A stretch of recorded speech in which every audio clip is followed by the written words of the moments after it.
Hey, Braden Flynn here with Gigi de Manio. We're in Cancun out at a conference called Engage, and just wanted to catch up and hear about you, an amazing photographer. Can you just give a brief little intro on just for people who don't know you, who you are, and where you're in Massachusetts? So I'm in Massachusetts, in Boston.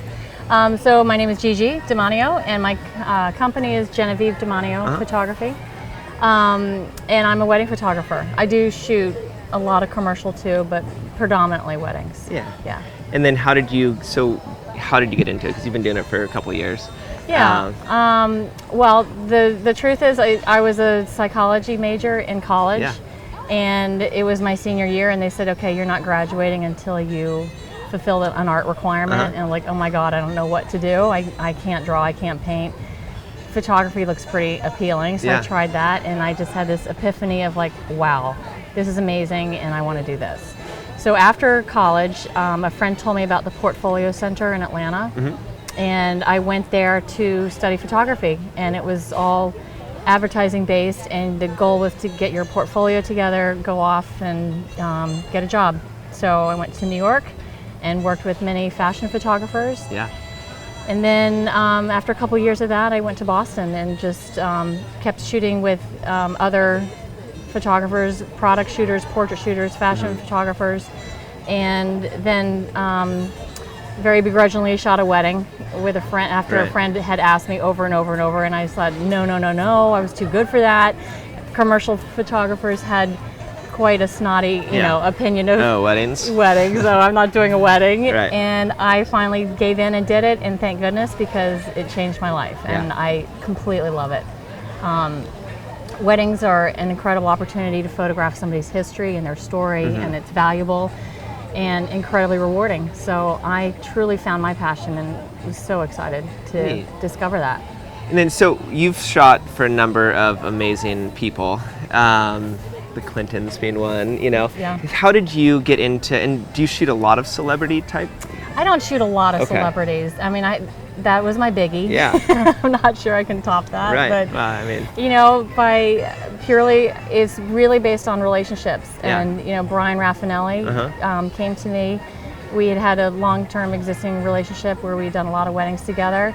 And honestly, it's about trust. It's you build these relationships and you trust each other, and I had the good fortune of him coming to me and saying, I trust you with this one. So I did that, and it was an incredible experience. It really was, Yeah, so how do you, for people who maybe want to be in a place where they're working with really big planners, how do you feel like that happened for you? Like in terms of like getting relationships with people that you want to be working with?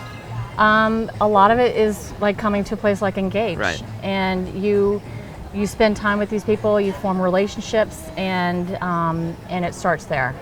But aside from that, it's reaching out to people who you respect and saying, hey, I want to meet you, and just keep at it, because I feel like in this business, a lot of it is planting the seeds a year in advance, and then you see it come to fruition a bit later. But you have to be patient and consistent and keep proving yourself and show your work. The weddings are those interesting thing where like you are booking like a year out, it's like stuff takes a while. Yeah, it takes a while. You're not going to see a quick turnaround. You just have to be patient and keep up those relationships. Neat. So being a mom, I'm a dad. I'm always intrigued by how people sort of structure their businesses and their lives to sort of work the two well. Accommodate that. Are there things that you have intentionally done? Like, I guess one would be a question like, how do you feel like you balance that? But then two, like, what are things that you've intentionally done to have a good sort of balance between family and work and success? And I feel really lucky that I discovered weddings, because, I feel lucky that I discovered photography at all, because it is something that I'm completely passionate about. It doesn't feel like work, and I can do it out of my home. And fortunately for me, I have an awesome husband who also has his business at home.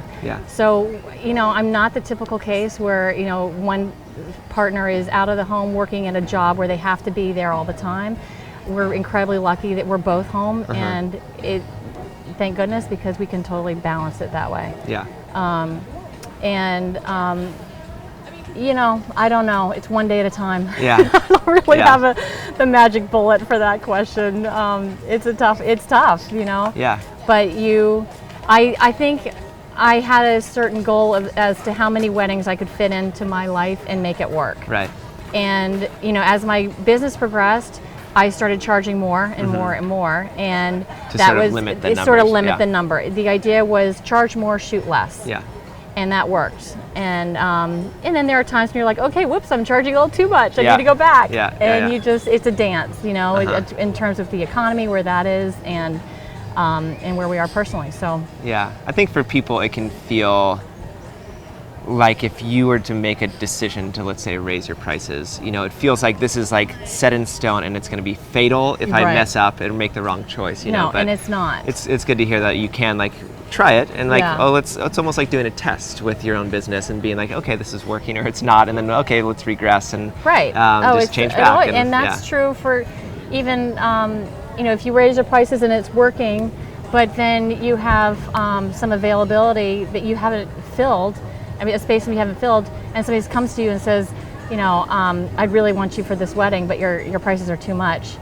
You can say, well, I'll adjust it. It's like nothing is written in stone ever. No, that's amazing. Yeah. Can you think, just in terms of how I'm always intrigued by the business side of what people do? Are there things that you can think back on that have been some of the most impactful things that you've done for your business? A good website. Yeah. And books. I use mypublisher.com. I pull together my images and I send them out to event planners, and it was a big expense, but in the end, doing that versus print advertisement, it ended up being a good move for me, because I could reach a lot of people that I really respected in the business and say, here, look at my work, and here's a nice coffee table book for you to keep in your office. Yeah. So, and what else? I don't know. I mean, it's sort of a blur. It's just, it's just like you just keep doing it every day, and how it balances with your life, I don't know. Can you think of any things like what you're saying, where you maybe it was raising the prices and had to come back? Some things that you did, you're like, oh crap, like a mistake, so to say. I could say that. Definitely, you hit that ceiling where you're just turning away too much work because you're too much of a reach. Yeah. And that a lot of times it depends on where the economy is. Yeah. It can change from one year to the next. Weddings are so hard in that sense of, because it's like you're getting booked a year out, so you don't, if you're saying no to something, it feels like, well, something else is going to come along, but then if it doesn't, you're like, what? You're like, oh, yeah, why totally. did I do that? And then all of a sudden you've got months that are open where it's like, why am I not that was booked? a tough lesson to learn. I know. It's strange. A lot of it just sort of feels like it's a gut feeling. Yeah. It's like, dude, does this feel right or not? Right. It's a tough thing to answer, really. Yeah. I don't know. Yeah. Well, thanks. So, if people want to look up your work and figure out more about you, what's your website? It's www.demaniofotography.com. Demanio Photography. Demanio. And Instagram? D-E. Instagram is Gigi de Manio. Okay. Yeah. So. Perfect. Well, thank you for letting me do this. Yeah, thank you so much. Nice Fun. We're going to have a good little trip. All right, and thanks. yeah, absolutely. Thanks. All right. All right. Bye-bye.